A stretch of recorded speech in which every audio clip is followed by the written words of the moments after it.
paid by Labour and the Liberal Democrats. Mr Bell says he's done nothing wrong, but Neil Hamilton has accused Mr Bell of double standards. Martin Bell sees no threat to his reputation as the living symbol of clean politics. He says he never knew the lawyers who advised him before he fought and won on an anti-sleaze ticket were paid by Labour and the Lib Dems. Mr Bell said he thought the advice was free and didn't have to be declared, but he's offering his constituents the last word. I've been in politics now for nearly 9 months, and I've had one letter of complaint from a constituent. I think they have confidence in me. I hope they will continue to have confidence in me. I'm now going to do something that MPs never do. I'm going to ask them to write to me and tell me what they think. And if I discover that I have lost their confidence, which I very much doubt, then I will reconsider my position. The man he defeated lost his seat and his reputation when he was found guilty of selling parliamentary services for cash. Now he's trying to turn the tables. Mr Bell's election campaign was a fraud. At the same time, he was accusing me of covering things up. He was being bankrolled by the Labour Party and the Liberal Party whilst pretending to be an independent and denying that he was receiving any donations of more than £100. The battle for Tatton was a media showdown and an expensive one. This confrontation on Knutsford Heath passed into legend. The lawyers advised Martin Bell not to call himself an anti-corruption candidate for fear of libelling Neil Hamilton. They charged over £9,000 for their help. But legal experts say only campaign spending has to be declared, and they doubt any charge of election fraud would stand up. I'd be gobsmacked if Bell was to be held legally liable. Anyone, any maverick could mount a challenge and wipe out the possibility of any candidate promoting his or her candidature in any constituency. I can't believe the law is as silly as that. Martin Bell's gesture to the voters of Tatton was dramatic, even for a man who's confident he's done no wrong. Any MP convicted of fraud can have his election nullified. But even if there's no serious danger of that, he could find it harder to see off the accusation of naivety. John Pinar, BBC News, Westminster. Well, earlier I spoke to Martin Bell and I put to him Neil Hamilton's point that if he let other political parties pay his legal bills, that made him less than independent. It was known perfectly well that the Liberal Democrats and Labour stood their candidates down. I was facing unprecedented legal challenges of a kind that no other candidate faced, and I needed legal advice. I have to say at the time I thought it was pro bono. I now discover it was paid for. But if I hadn't had that legal advice, I'd been shot out of the water, so I had to get a start somewhere. And now I'm an MP, I am an independent MP. Would you accept at least that you were naive in thinking that this legal advice was going to come free? My campaign was a little bit of a crusade, and just about everything did come free. And if I was innocent, I don't think being politically innocent is an indictable offence, and I guess I know rather more about politics now. But people might suggest that you possibly should have checked to make sure that this advice was coming free. Look, I don't know, you've never run for office. I'm essentially a one-man band out there. I'm not in the back room. I'm chasing up votes.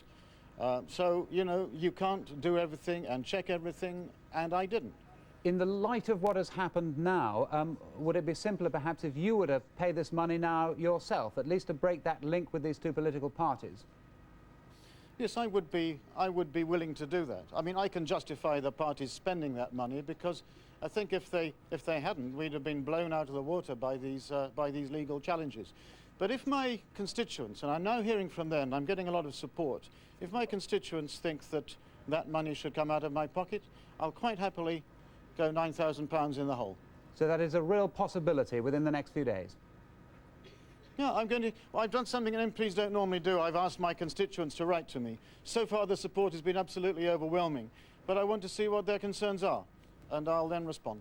Martin Bell, thank you very much. President Clinton has been given breathing space in the crisis over allegations during the apartheid era. Mr. Botha spoke after appearing in court on charges of contempt arising from his refusal to testify before the Commission. With a well-practiced wave of the ex-presidential hand, P.W. Botha took South Africans back to the days when he was the boss and apartheid at its most systematic and brutal. There to watch the man they called the Great Crocodile was a small band of supporters. Mr. Botha has become a cause célèbre for those Afrikaners who feel lost in this new South Africa, still clinging to the symbols of the past. Despite assertions that he was too ill to testify, Mr. Botha seemed to enjoy the attention and said he had no regrets. apologize, I only apologize for my sins before God. I'm not, why do you want me to go and apologize before Bishop Tutu? For what? For what? He even went on to describe apartheid as a good neighbour policy. South Africa's present precarious position is the proof that I was right. It's that arrogance that black South Africans remember and which still enrages the passions. This demonstration outside the court shows how intensely political the Truth Commission's work has become. Many of these people that you're seeing standing here today, they were victims of forced removals, and we are in poverty today because of apartheid law. Having subjected the likes of Winnie Mandela to a grilling last year, the Truth Commission had little choice but to pursue P.W. Botha through the courts. It has to show that it's able to carry out its task without fear or favour. George Alagaya, BBC News, George in the Western Cape. It is 1:15. Still to come in the programme. Wolves are slaughtering their cattle. It's nearly 3 years since a group of Canadian wolves were transplanted to Yellowstone. Now a helicopter operation is underway to check their health and take blood samples. The overall strategy in the wolf project is to restore the natural balance in this corner of the Rockies. Park wardens say they're not deterred by a recent federal court ruling that moving the wolves here was illegal. Biologically, it's been an outstanding success. The wolves are doing great in their new home. There's about 90 in Yellowstone, about 70 in central Idaho. There's going to be a lot more than that come this spring. They're eating deer and elk. There's been very few problems. 20,000 people have got to see wolves in Yellowstone Park. But there are cattle ranches ringing Yellowstone Park, which is not fenced. Earlier this century, cowboys were paid bounties for killing wolves until they were wiped out.